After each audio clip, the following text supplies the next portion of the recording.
जय बोलो महावीर स्वामी गे जय।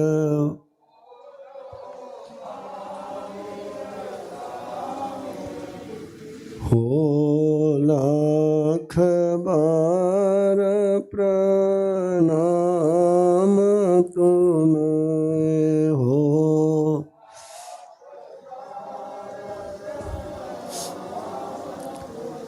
हे वीर प्रभु भगवान तुम्हें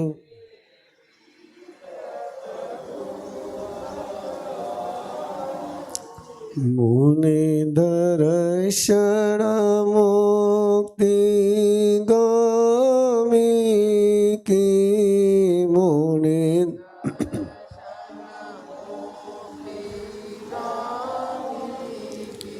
जय बोलो महावीर स्वामी गे जय।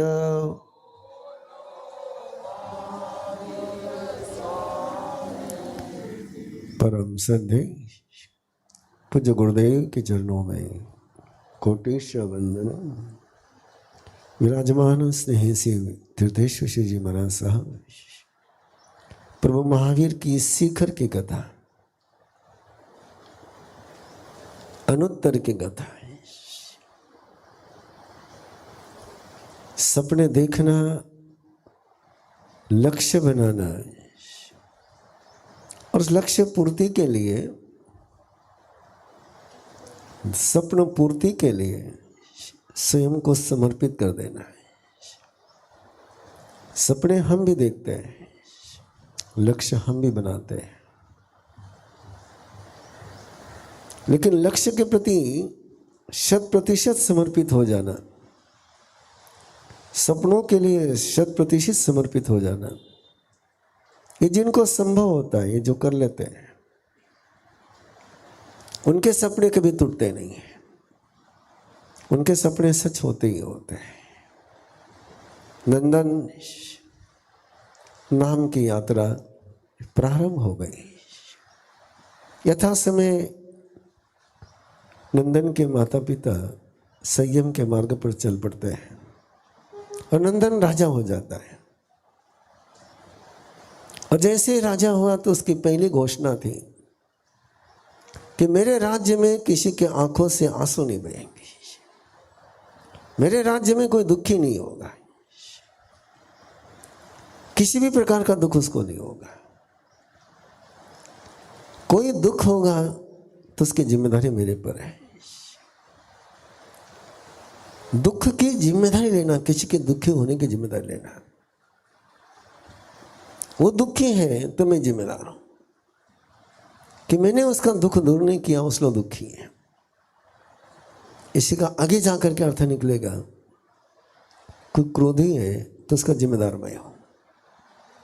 इसका आगे जाके अर्थ निकलेगा, कोई अहंकारी है तो उसका जिम्मेदार मैं हूं। उसका आगे जाकर के अर्थ निकलेगा, कोई भोगी है तो उसका जिम्मेदार मैं हूं। दूसरे के पाप की जिम्मेदारी स्वीकार करना है, नहीं कहीं नहीं। थोड़ा सा ऐसा हाथ करे। यदि आपको सवाल आ रहा हो तो मैं थोड़ा सा फिर। राष्ट्र प्रमुख किसको कहते हैं? देश में कहीं भी दंगा हो जाए तो दंगा करने वाले जिम्मेदार हैं कि गृह मंत्री जिम्मेदार है? परिवार में कुछ हो जाए तो जिस सदस्य ने किया वो जिम्मेदार है कि परिवार का प्रमुख जिम्मेदार है? किसी जिले में कोई दंगा होता है तो कलेक्टर को जिम्मेदार पकड़ा जाता है। अर्थव्यवस्था में कोई कम ज्यादा हो जाती है तो फाइनेंस मिनिस्टर को जिम्मेदार पकड़ा जाता है। ये जिम्मेदारी की डेफिनेशन क्लियर कर लीजिए ना। हमने जिम्मेदारी की परिभाषाएं बड़ी सीमित कर रखी है। और उस कारण से हम बहुत सीमित वर्ड में रहते हैं। तीर्थंकर वही होता है जो पूरे विश्व के लिए स्वयं को जिम्मेदार पकड़ता है। बिना जिम्मेदार पकड़े कोई जिम्मेदार होता नहीं है। अबे ठीक है, नशीला तो बचे, तो जिम्मेदार की बात है। राजा जिम्मेदार है। एक वाक्य आपने सुना हुआ है कि राजा कालस्य कारण, कि राजा ये सारी परिस्थिति का कंट्रोलर है। और देख रहे हैं आप, अभी तो बिल्कुल कोई अलग से एग्जाम्पल देने की जरूरत नहीं है। ट्रम्प जिम्मेदार है, वो प्रेसिडेंट तो यूएसए का है, लेकिन हिला रहा पूरी दुनिया को। तो एक उसका डिसीजन, एक उसका सोच कितने दूर तक प्रभावित करता है। अब आपका और हमारा नहीं करता है, क्योंकि अपने पास वो पावर नहीं है। तो ये पावर, इसलिए वो शब्द मैंने प्रयोग किया था कि सपने सब देखते हैं कि मेरा ऐसा प्रभाव हो। आप उसको प्रभाव शब्द यदि आपके ध्यान में आएगा तो आप जिम्मेदार शब्द स्वीकार कर लोगे। हमारा सगड़ा मत प्रभाव होना चाहिए। प्रभाव किसका होगा? जो जिम्मेदार होगा। बिना जिम्मेदारी के प्रभाव आता नहीं है।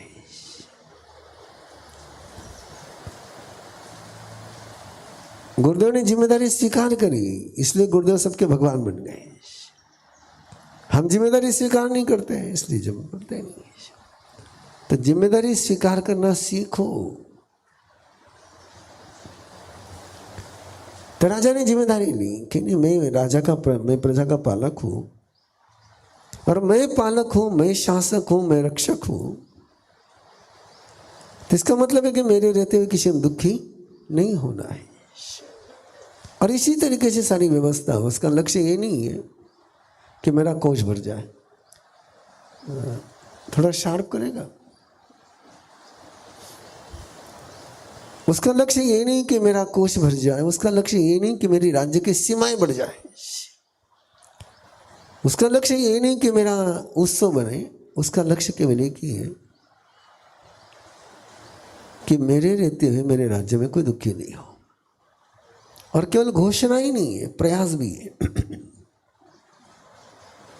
और ऐसा प्रभाव, ऐसी व्यवस्थाएं हर जगह पर सारी व्यवस्थाएं निर्माण कर दी। अर्थव्यवस्था, धर्म व्यवस्था, संघ व्यवस्था, आरोग्य की व्यवस्था, शिक्षण की व्यवस्था। जिन जिन कारणों से व्यक्ति परेशान होता है, उन सारे कारणों को दूर करने का प्रयास है। ऐसा चल रहा है, आराम से चल रहा है।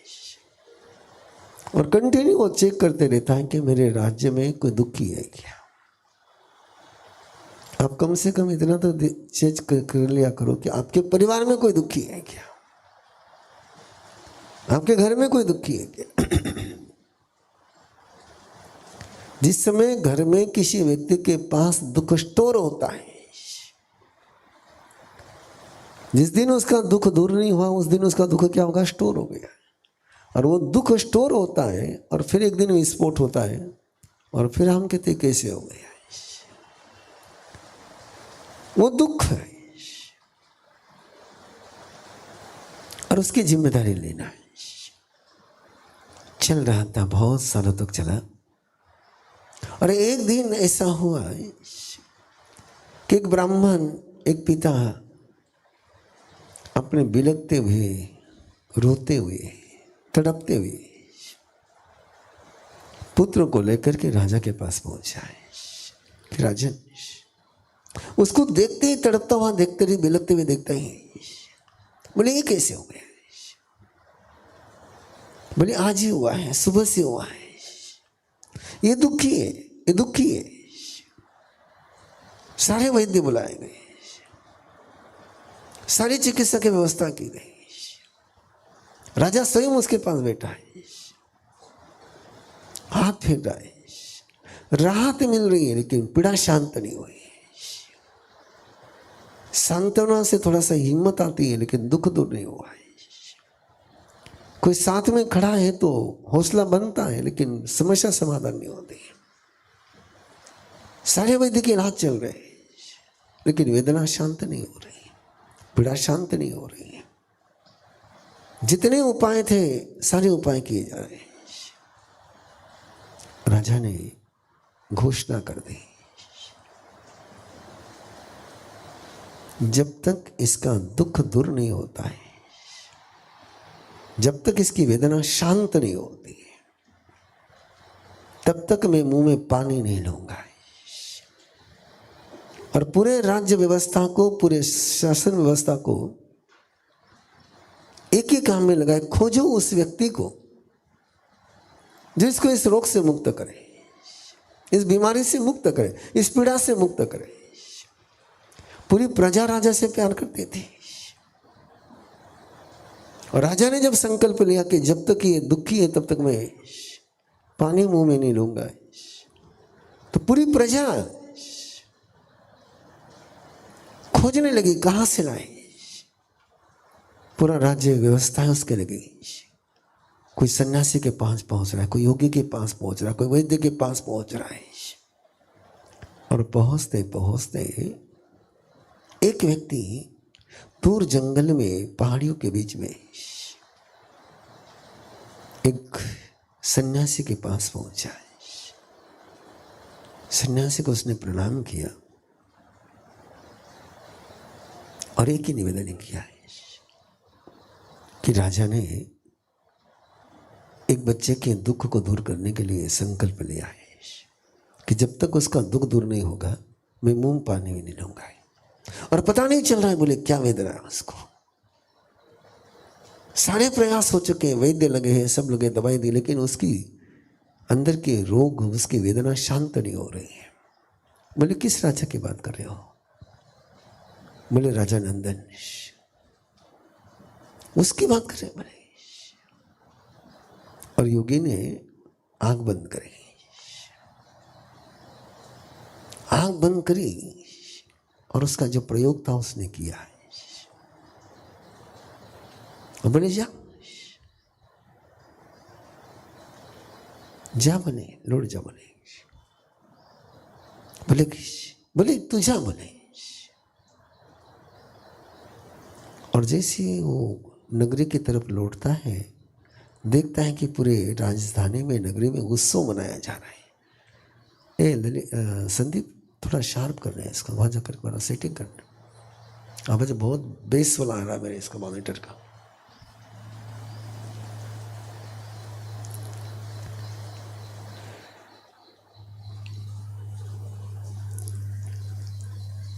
उसको भी आश्चर्य लगा कैसे हो गया। राजा ने खोज कर ये हुआ कैसे, किस तरीके से हुआ। वैद्य बहुत ईमानदार थे, बोले राजन हमारी दवा से नहीं हुआ है। जितने भी चिकित्सक थे वो सारे बड़े ईमानदार थे। बोले कैसे हुआ हमको पता नहीं, लेकिन हुआ कुछ अदृश्य शक्ति से। किसी ने किया पता नहीं, बोले लेकिन ये हुआ किसी के कारण से।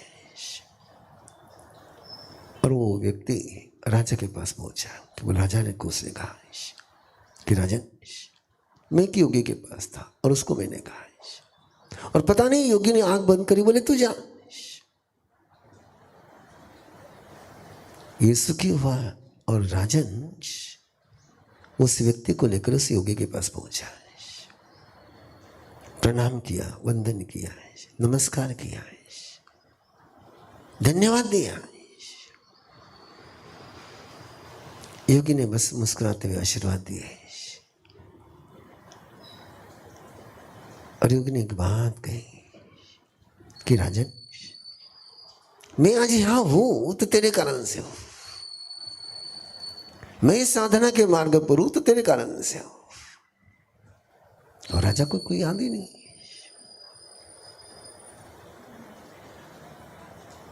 और उस योगी ने कहा कि राजन तुम्हारा व्यवहार देख करके, तुम्हारा संकल्प देख करके, तुम्हारा सोच देख करके मैं एक दिन तुम्हारे पास आया था,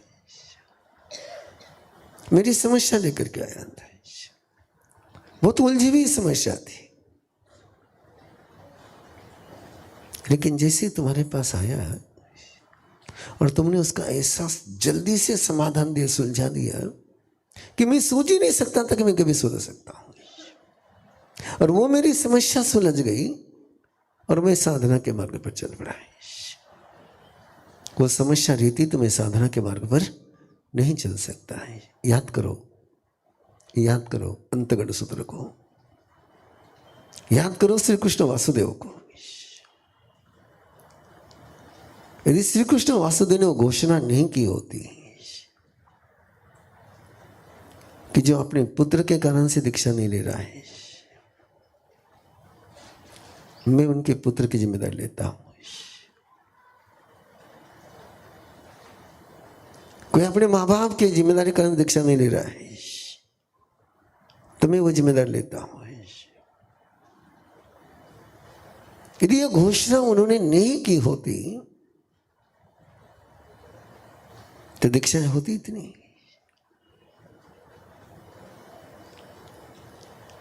एक जिम्मेदारी उन्होंने ले ली कि जो जिस कारण से रुका होगा उस कारण की जिम्मेदारी मेरी है, तुम उसके लिए रुको मत, मैं जिम्मेदारी, तुम्हारा काम मैं करूंगा, तुम संयम के मार्ग पर चलो। राजन ने कहा कि आपने बहुत सार्थक किया जीवन का, लेकिन मेरी एक जिज्ञासा है। बोले आपने यहां बैठे बैठे ऐसा क्या किया कि उसकी वेदना शांत हो गई? और योगी ने जवाब दिया जो आपके वही सूत्र में जवाब है, औपातिक सूत्र में, जहां सुधर्मा स्वामी का, इंद्रभूति गौतम के, गंधर का है, और परमात्मा प्रभु महावीर के श्रमण संपदा का चरित्र और उनके समृद्धि का जिक्र जाता है। वहां पर एक छोटा सा वाक्य गया है, मनसा एव साव अनुग्रह समर्थ। इंद्रभूति गौतम सुधर्मा स्वामी के पास एक शक्ति थी, एक लब्धि थी कि मन से ही किसी को शाप दे सकते थे और मन से ही किसी पर अनुग्रह कर सकते थे, केवल मन से ही। नहीं, मासी जी थोड़ी सोच में पड़ी इसलिए मैं थोड़ा सा रेफरेंस दे रहा हूं, बाकी आपके लिए रेफरेंस की मुझे आवश्यकता नहीं। मासी जी थोड़ी चिंतन में लग गई, किसो कटे हो सके गई, लगी ना सोच में, हाँ मन में चाल रही हो वहां पो ना। मनसा एव सव अनुग्रह समर्थ, मन में ही सोच ले किसी के विषय में, जैसा वो सोचेंगे वैसा हो जाएगा। पहला रेफरेंस। दूसरा रेफरेंस है भगवती सूत्र का। इंद्रभूति गौतम ने पूछा है कि अल्परुद्धि देव और महारुद्धि देव किसको कहते हैं? भवनपति, वानव्यंतर, ज्योतिष और वैमानिकवासी देव। वैमानिकवासी देव सारे महारिद्धि वाले। तांतर क्या बोले रिद्धि में और महारिद्धि में? वैमानिक देव कभी भी नीचे उतर करके किसी का काम नहीं करते हैं। ये भारी सारे वानवंतर देवताओं को आना पड़ता है काम करने के लिए।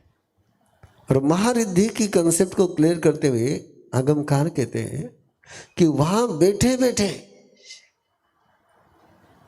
किसी व्यक्ति का चिंतन कर ले और उसका समाधान हो जाए, इसको कहते हैं महारिद्धि।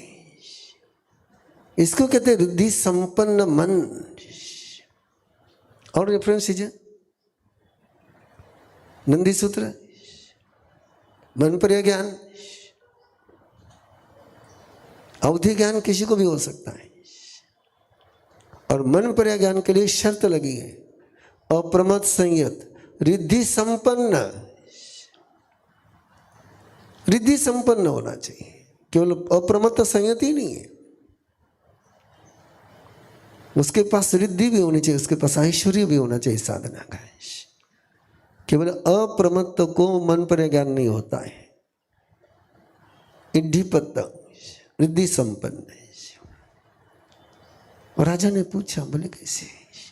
बोले ये मन का कहना है, ये मन है और इतना शक्तिशाली मन बनाना है।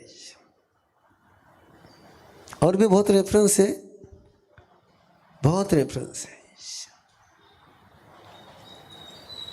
और नंदन ने पूछा,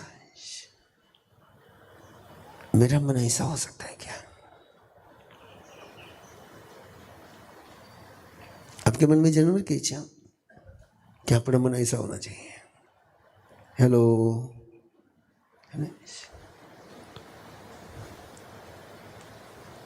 थोड़ा हल्को फुल्को ले रही हो कि थोड़ा सो थाने डाइजेशन ही होने वाला सब्जेक्ट है ना, इसलिए थोड़ा हल्को हल्को धीरे धीरे ले रही हो। बुरी नजर, ओके, बुरी नजर है ना, बुरी नजर का असर होता है ना।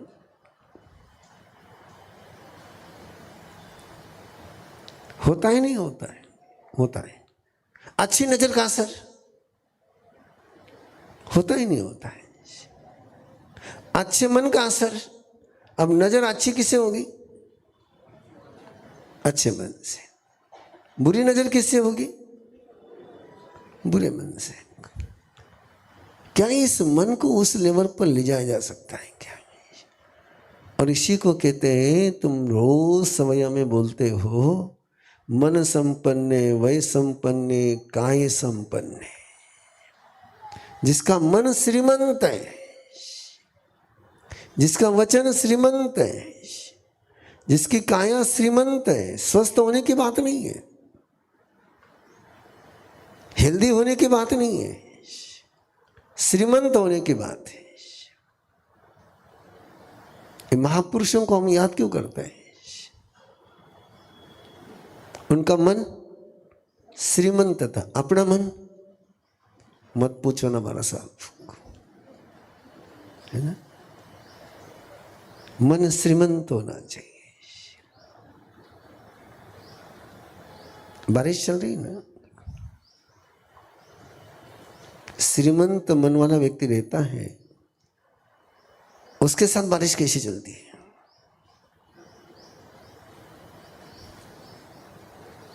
याद है आपको?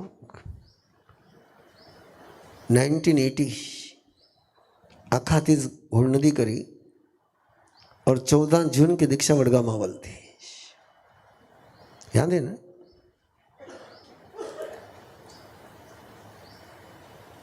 और आखातीज का कार्यक्रम घोड नदी कर करके गुरुदेव इधर पधारे थे, पुणे होकर के चिंचोड़ पहुंचे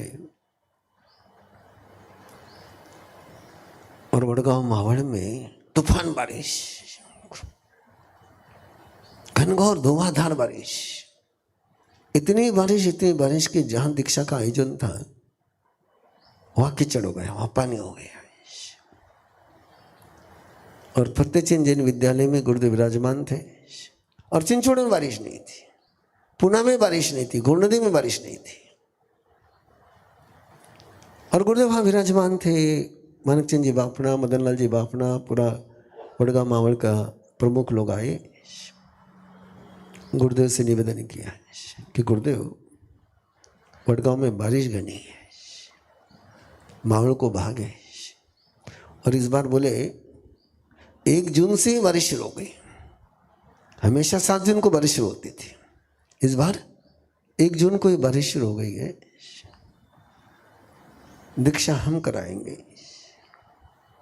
लेकिन यही स्कूल के प्रांगण में करते हैं। 8 दीक्षा करा, उठे बारिश घनी है, कीचड़ घनो है। गुरुदेव शांति से सुन रहे थे। जब सबका बोलना हो गया तो गुरुदेव ने केवल एक वाक्य बोला, दीक्षा वडगांव मावल होगी, दीक्षा वडगांव मावल होगी। अब पूरी रास्ते में हमारी नादानी की कहानी नहीं सुनाता आपको। 8 जून को गुरुदेव वडगांव मावल पहुंचे और जिस दिन गुरुदेव पधारे उस दिन से पूरा धूप, वातावरण साफ, कामसेट को बारिश, घोड़ नदी बारिश, पुनः बारिश, खेड़ बारिश, चाकन बारिश, ओडगा मावड़ बारिश नहीं।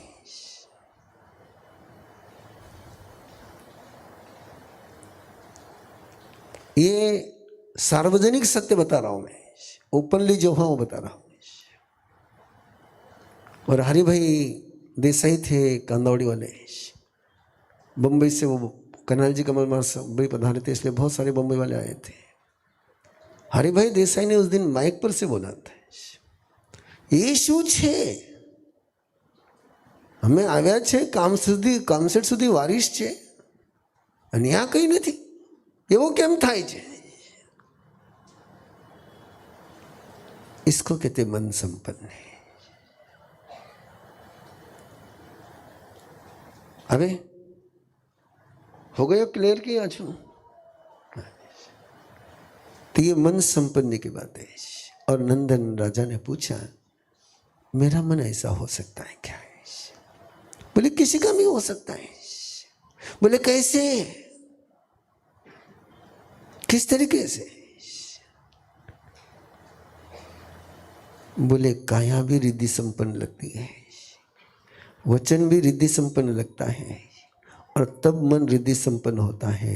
और इनको रिद्धि संपन्न करने के लिए संयम की राह पर चलना होता है, तब की राह पर चलना होता है, इनको साधना होता है। बोले ये होते नहीं है, इनको करना होता है।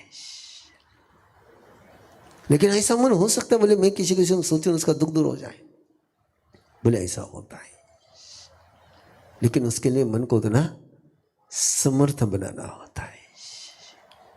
और ऐसा मन को बनाने के लिए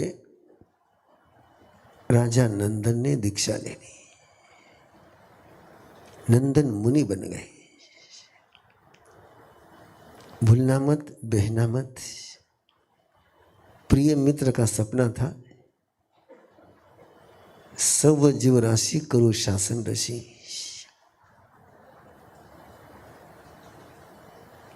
और नंदन मुनि का सपना बन गया कि मेरा मन ऐसा हो, मेरा वचन ऐसा हो, मेरी काया ऐसी हो कि कोई दुखी ना रहे।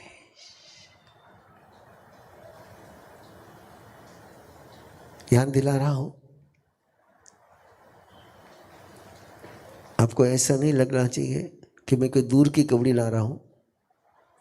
याद दिला रहा हूं भगवान महावीर के साथ संगम। और 6 महीने तक भगवान महावीर को अपनी ओर से परेशान करने का प्रयास करता है। भगवान महावीर परेशान नहीं होते। आखिर में थक हार करके वो रवाना होने की तैयारी करता है। और जैसे वो थक हारने की रवाना करने की तैयारी करता है तो प्रभु से कहता है कि प्रभु अब मैं जा रहा हूं, मैंने अब आप आराम से आपको गोद से पानी मिलेगी, पधारिए। और चरित्रकार कहते कि उस समय परमात्मा के आंखों में से आंसू के 2 बूंद बहने लगे। और वो आंसू देख करके संगम को लगा कि परमात्मा परेशान हुए। और तब प्रभु ने कहा था कि संगम, तूने जो किया उससे मैं दुखी नहीं हुआ। मेरा ध्येय था मेरी काया ऐसी हो, मेरा वचन ऐसा हो, मेरा मन ऐसा हो कि दूसरों का दुख दूर हो जाए, पाप दूर हो जाए। और तूने इसी काया को निमित्त बना करके इतने दुख के बीज तैयार कर लिए, इतना पाप तैयार कर लिया। और उस समय, जिस समय उनके बीज को फल लगेंगे, मैं कुछ नहीं कर पाऊंगा। ये संकल्प हुआ कि नंदन मुनि इस साधना में लगे। और आगम का छोटा सा जिक्र है, बहुत छोटा सा जिक्र है, बहुत अद्भुत जिक्र है। 24 तीर्थंकरों में से बिना तीर्थंकर नाम कर्म का बंध किए कोई तीर्थंकर होता नहीं है। लेकिन शास्त्रकार एक अलग से बात कहते हैं कि तीर्थंकर नाम कर्म बांधने की 20 साधनाएं। कितनी साधनाएं? 20 साधनाएं। 20 विधियों से तीर्थंकर नाम कर्म बांधा जा सकता है। किसी तीर्थंकर ने पिछले जन्म में 5 विधियों से बांधी, किसी ने 1 विधि से बांधी, किसी ने 3 विधियों से बांधी, किसी ने 10 विधियों से बांधी। मेरे प्यारे परमात्मा ने 20 विधियों से तीर्थंकर नाम कर्म बांधा है। ये आगम का रेफरेंस है। एक रास्ते से नहीं, 20 रास्ते से। कोई रास्ता छोड़ा ही नहीं उन्होंने। सेवा भी इतनी गजब की करी, ज्ञान भी इतना गजब का, ध्यान भी इतना गजब का, प्रतिगमन भी इतना गजब का, आलोचना भी इतनी गजब की, प्रभावना भी इतनी गजब की, भक्ति भी इतनी गजब की, अवभाव भी इतना गजब का। एक रास्ता नहीं छोड़ा कि जिस रास्ते से उन्होंने तीर्थंकर नाम कर्म का पुण्य का संचय नहीं किया।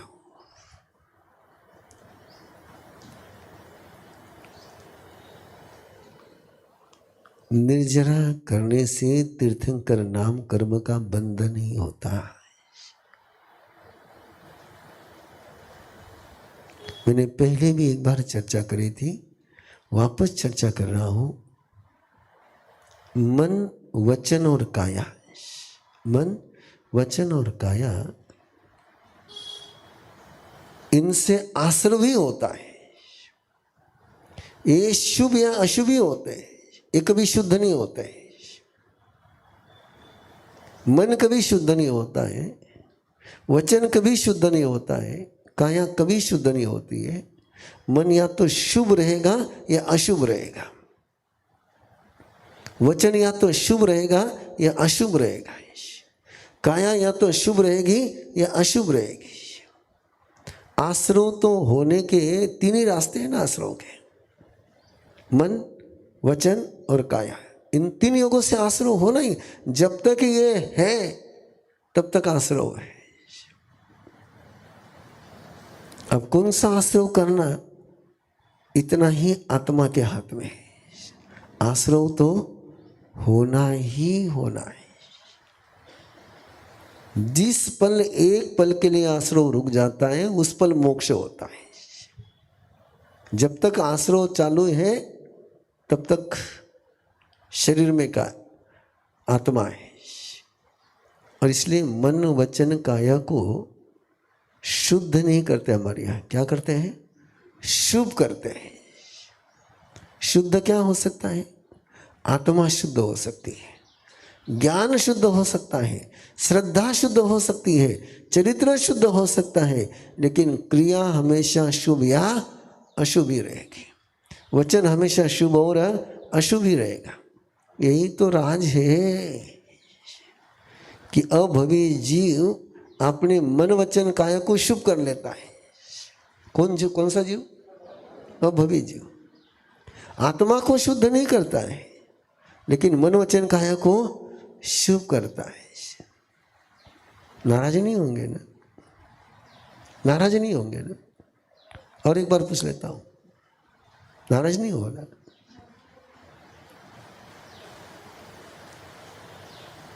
तुम सारे आत्मा को शुद्ध करने में लगे हुए हो,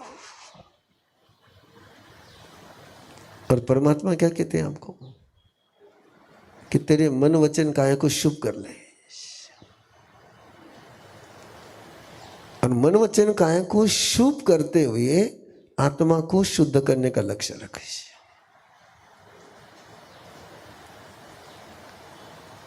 एक बहुत उलझे हुए सवाल का सहज जवाब है कि धार्मिक लोग दुखी क्यों रहते हैं?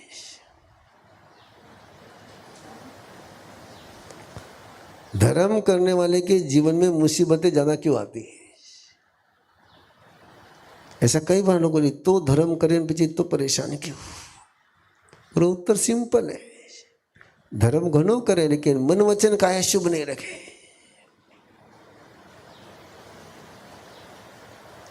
हेलो, एग्री है ना? मैक्सिमम सामयिक करने वाला जका लोग रहे वे जका लोग सामयिक नहीं करे ना उनका विषय उनको मन किसो रहे कई पूछो में था ने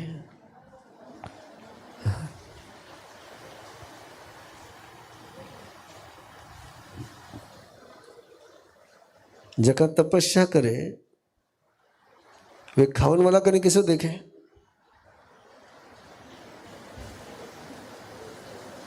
अच्छा मन से देखना चाहिए अच्छा मन से पर है कई खावे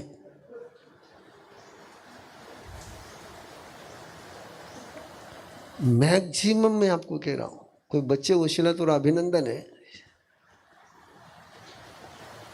आनंद प्रवचन में गुरुदेव ने एक छोटा सा प्रसंग दिया है। शेख सादी एक कबीले के साथ एक काफिले के साथ हज के लिए जा रहे थे। हज के लिए जा रहे थे, उनका बेटा भी साथ में था। अब सुबह की फजल की नमाज अदा करने के लिए बेटे को उठाया और दोनों नमाज अदा कर रहे हैं।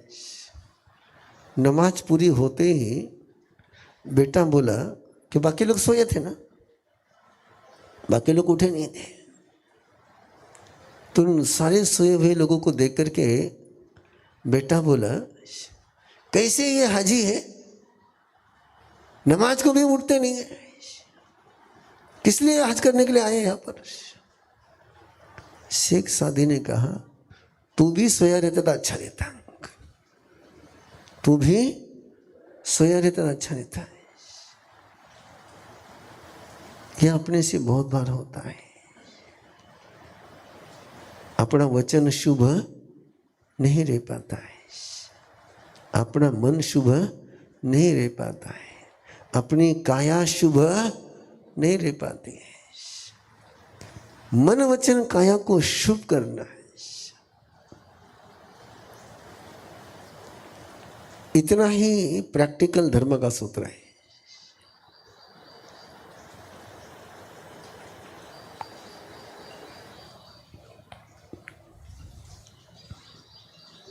बीइंग अर्हत के टीचर का कल क्लास शुरू हुआ है। बहुत दिनों से इंतजार कर रहा था, कल क्लास शुरू हुआ है। और पहले क्लास में उनको सिखाया गया है, कहीं सिखाया वशीला, पहले क्लास में इतना ही सिखाया गया है उनको कि तुमको भगवान महावीर के शासन का ओसामा बिन लादेन बनना है। क्या बनना है? ओसामा बिन किसका? जिन शासन के ओसामा बिन लादेन बनना है। अब मेरे तरफ देखते रहे, और जितने भी मेरे बीइंग अर्हत के ट्रेनर हैं वो जब भी दर्शन के लिए आते हैं, पैसा पहचानता नहीं हो, नाम पता नहीं है, उनको क्या रखा जब तुम आओ तो बोलना कि हम ओसामा बिन लादेन हैं। और वो जब दर्शन को आते तुम्हारे सब ओसामा बिन लादेन है, मैं समझ जाता हूं। वो देखते नहीं। मैंने कहा सामयिक तुम्हारा पाठशाला में आया हुआ बच्चा सीखे कि नहीं सीखे मुझे कोई फर्क नहीं पड़ता है, उसको प्रतिगमन आता है कि नहीं आता मुझे कोई फर्क नहीं पड़ता है, लेकिन उसके मन में परमात्मा के लिए, धर्म के लिए जुनून होना चाहिए, जुनून होना चाहिए। आप सब यहां बैठे हो, बहुत अच्छे लगते हो, बड़ी अच्छी श्रद्धा था, लेकिन किसमें जुनून है धर्म के लिए?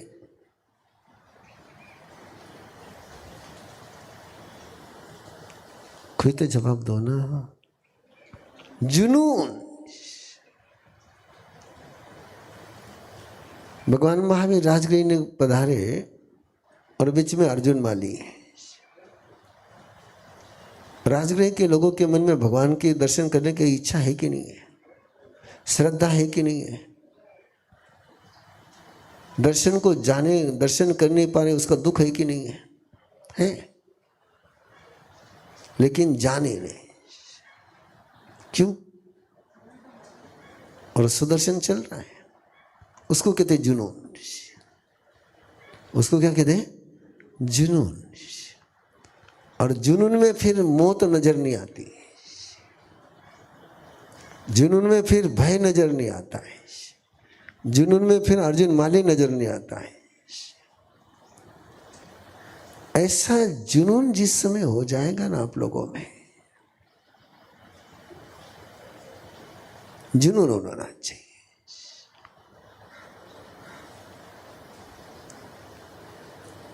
ये जुनून, जैनियों के पास ज्ञान बहुत अच्छा है ना? जैनियों के पास आचरण बहुत अच्छा है, जैनी दान भी बहुत अच्छा करते हैं।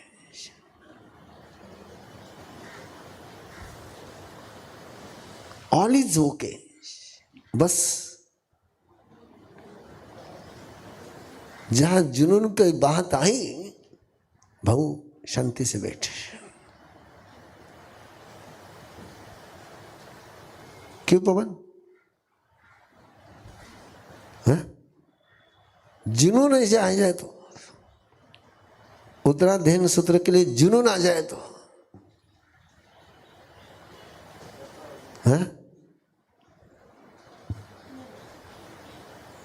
मीटिंग चालू करी, कल मीटिंग थी, भंडारेरी, छोड़ियारी, मुथारी, उगड़ेरी, लुंकड़ी, चोरबेलेरी, ऐसा गिने चुनिया लोग आया। नहीं चलेगा ऐसा काम, इसलिए बोल रहा हूं कि आगे थाको नंबर है मीटिंग में, है ना?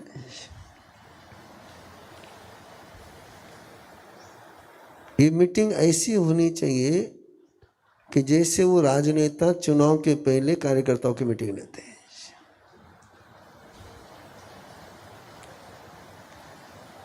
ये पहली मीटिंग है। होस्ट बनना है, इसका मतलब कोई केवल वहां खड़ा रहना नहीं है, एक जुनून। उत्तराध्ययन सूत्र को लेकर के क्या आना चाहिए? एक जुनून।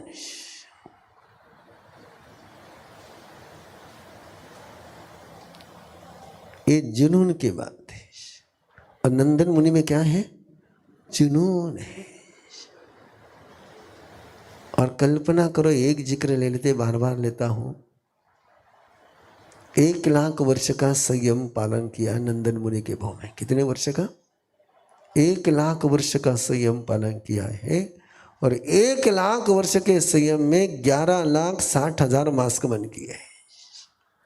मास्कमन का एकांतर किए हैं पूरी जिंदगी भर।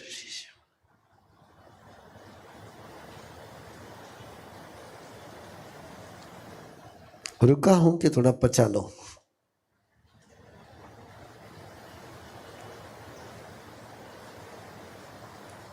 मास्कमन के एकांतर, मास्कमन किया, पालना किया, दूसरे दिन मास्कमन शुरू।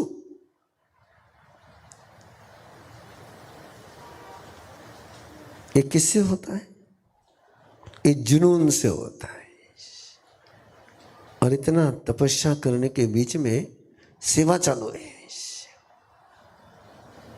इस तपस्या के बीच में प्रभावना जारी है। खंभात संप्रदाय के, ऋषि संप्रदाय के कांति मुनि जी महाराज, कांति ऋषि जी महाराज साहब थे। जुनून था उनके मन में।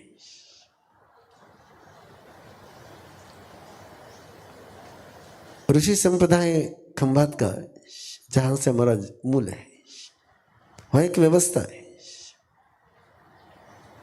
वहां संघ का प्रमुख जो है श्रावक होता है। साधु साध्वी ने कहा चतुर्मास करने हैं, वो संघ का प्रमुख तय करता है। वे संघपति थे ऋषि संप्रदाय के। मैं 1960 की बात कर रहा हूं आपके साथ। और खंभात के ऋषि संप्रदाय में कोई संत नहीं रहा, साधुआ बहुत थी। जो तेतली पुत्र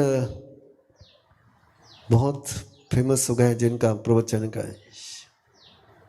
वे शारदाबाई महासती जी ऋषि संप्रदाय के। और संघ में संत नहीं, केवल 3 ही संघ है, साध्वी, श्रावक और श्राविका। और ये कांति ऋषि महासाब कांतिलाल जी पटेल, ये पटेल थे, डायमंड के व्यापारी थे।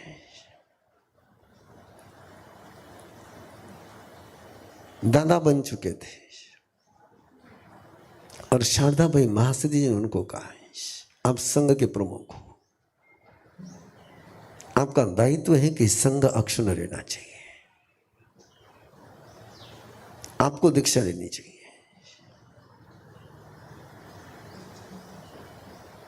और उन्होंने दीक्षा ली। और उसके बाद खंभात ऋषि संप्रदाय में संतों की परंपरा शुरू हो गई, बीच में खंडित हो गई थी। और वे हर चौमासे में मासखमन करते थे। और मासखमन में रोज बखान देते थे, आखिरी दिन तक बखान देते थे। ये जुनून 11,60,000 मासखमन है, जुनून। और उस मासखमन के बीच में ज्ञान की आराधना, श्रुत की प्रभावना, सेवा का उद्यम, कैसे लोग प्रभु के शासन के साथ जुड़ सकते, उसके लिए निरंतर प्रयास, नया नया रोज सीखना। अभिक्षण ज्ञानोपयोग का मीनिंग क्या है? रोज नया सीखना है। अभिक्षण भक्ति, रोज भक्ति की नई लहरें चलानी। ऐसे 20 मार्गों से भगवान महावीर के जीव ने नंदन मुनि के भव में तीर्थंकर नाम कर्म का पुण्य उपार्जन किया है। और वो तीर्थंकर नाम कर्म का उपार्जन कर करके वहाँ का आयुष्य पूर्ण करके परमात्मा 10वें देवलोक में, प्राण देवलोक में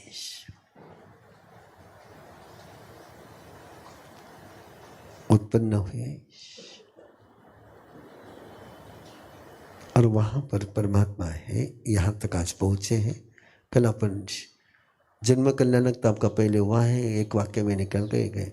आगे की कथा कल से शुरू करेंगे।